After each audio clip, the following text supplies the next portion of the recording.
Listen up. It's just in. All the gossip. The Rumor Report. Gossip. With Angela Yee. It's the Rumor Report. The Breakfast Club. Well, Styles P and Cameron had quite a viral moment during their verses. Now, Cameron was sitting down in the chair and he kicked Styles P. It looked like Styles P wanted to drag him off the chair by his sneaker. And here's what they had to say on Instagram addressing that. I was on the plane, my hip hurt. My brother kicked me, man. He kicked me hard. No, what happened was he tried to rip my whole pants leg off. I didn't. I sat on the chair. No, I didn't know what was going on. I felt the kick on the head. I did not know. I said, Killer kicked me on the head. Nah, stop. Did he kick me again? So then when I you said, I love Killer. No, when you did that, I said, I love Killer. I said, we That's my brother. we in Hulk Hogan and Randy Savage. I thought we were. We did say we was getting chippy. I thought we was but Hulk Hogan and Randy Savage. Early before the fight, I said, Killer, we getting chippy in there. I didn't know how chippy it was. The DVD version of that Verzuz with all the deleted scenes and bonus footage is incredible. Yeah, there's a lot of moments that I'm sure will continue to be discussed from that Verzuz. All right, now Love and Hip Hop Miami, are y'all ready for this next season? Well, here is the super trailer that just dropped. To Miami. I'm on a whole new mission, new record, new music.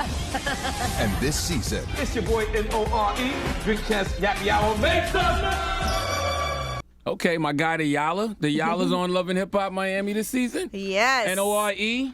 N-O-R-E and Neri, Nori and Neri. Okay. Also, I see Ace Hood, is on there. So Ace Hood was on there before, right? Yeah, so okay. That'll be nice, him and his wife. I think it's going to be a good one. Trick Daddy and Trina back again.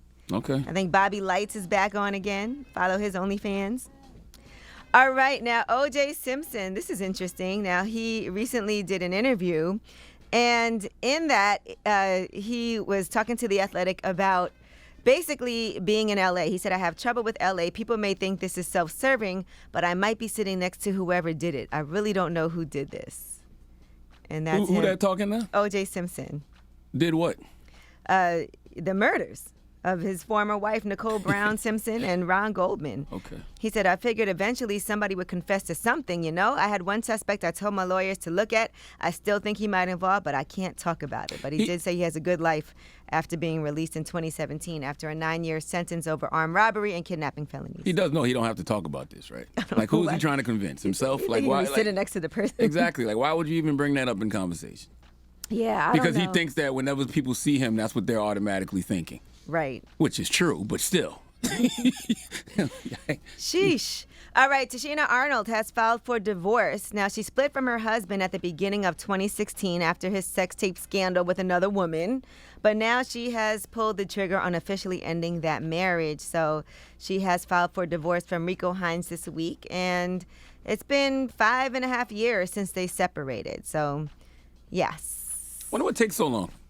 I was just talking about that because I was asking somebody in the room. I was like, why do you think it takes so long when somebody knows they're not going to be together?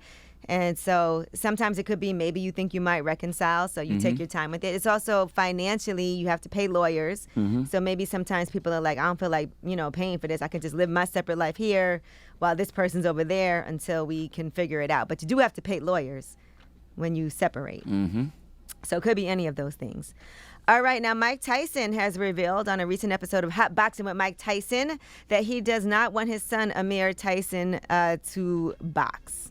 I have my kid, the old one, he's 24. He wants to do this so bad. He wants to box. So bad. I said, man, just chill the out, okay? He wants to fight Logan Paul and those guys. Oh, he wants some of that? Oh. He wants to do that, but I said, man, just get a job. You're getting your real estate license, man. You don't want none of that heat, man, I'm telling you. This drives people to commit suicide, getting humiliated in front of millions of people. You gotta be able to take that pressure, that heat. Not many people could do it, man. He's right, though. You gotta be a different breed. It's a different type of pressure, especially when you were, think about how big Mike Tyson was, and then when he suffered that defeat to Buster Douglas, what that must have done to him psychologically. And then people just talk crazy about you, and it's a one-on-one type of sport. So it ain't like the team lost. Exactly. It's you lost, so that's not an easy thing to do. So. That's why the bounce back is so beautiful. That's why when you see somebody come back from that type of defeat and, regain their championship, whatever, we salute it so much and it's celebrated so much. All right, now, Raquel Palmer. Remember her? She put up that billboard trying to get Tyler Perry's attention. Attention, Mr. Perry. Raquel Bailey is your next leading lady. And that was her way of getting his attention. And it was a lot of people discussing it. Some people felt like that's not the way to do it. Tyler Perry even said that wasn't the way to go about it. Well, now, here's some good news for her. She is actually starring in a movie. She's got a TV show. She's got the leading role on a television show, All the Queen's Men, his upcoming show. So she said they've never talked about that billboard. They've almost pretended like it never happened. And see, the thing is, what was the process in those 2 years, though? That's what we need to know. What was she doing? Was she auditioning?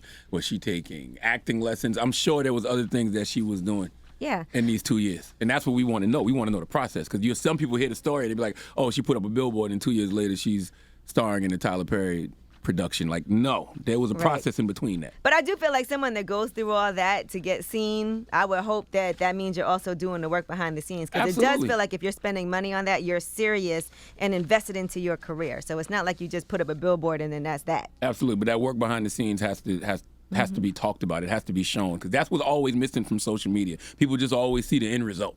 They don't see that process. I want to see that process. All right, now Frank Ocean has unveiled that he has Homer now. It's a luxury jewelry line and store. It kind of came out of nowhere. It's an independent American luxury company that he founded, and it's comprised of fine and high jewelry pieces, plus printed silk scarves. So the pieces are handcrafted using 18-karat gold, recycled sterling silver, hand-painted enamel, and American lab-grown diamonds. So you can go to Homer.com if you want to see that catalog, and you can go in store as well and see that. So congratulations to him on this new brand. Okay, salute Frank Ocean. Yeah, the store is open. What's today, August 9th? Mm-hmm. It opens today, actually. And so it's open here in New York City on Bowery, 7074 Bowery. Okay. All right. Well, that is your rumor reports. All right. Thank you to Revolt. We'll see you tomorrow. And the People's Choice Mix is up next. What you want to hear? It don't even matter. This guy's been calling this thing the People's Choice Mix for 11 years and hasn't taken a request in about 9. I want to hear. Okay? Like, stop. Whatever. It's The Breakfast Club.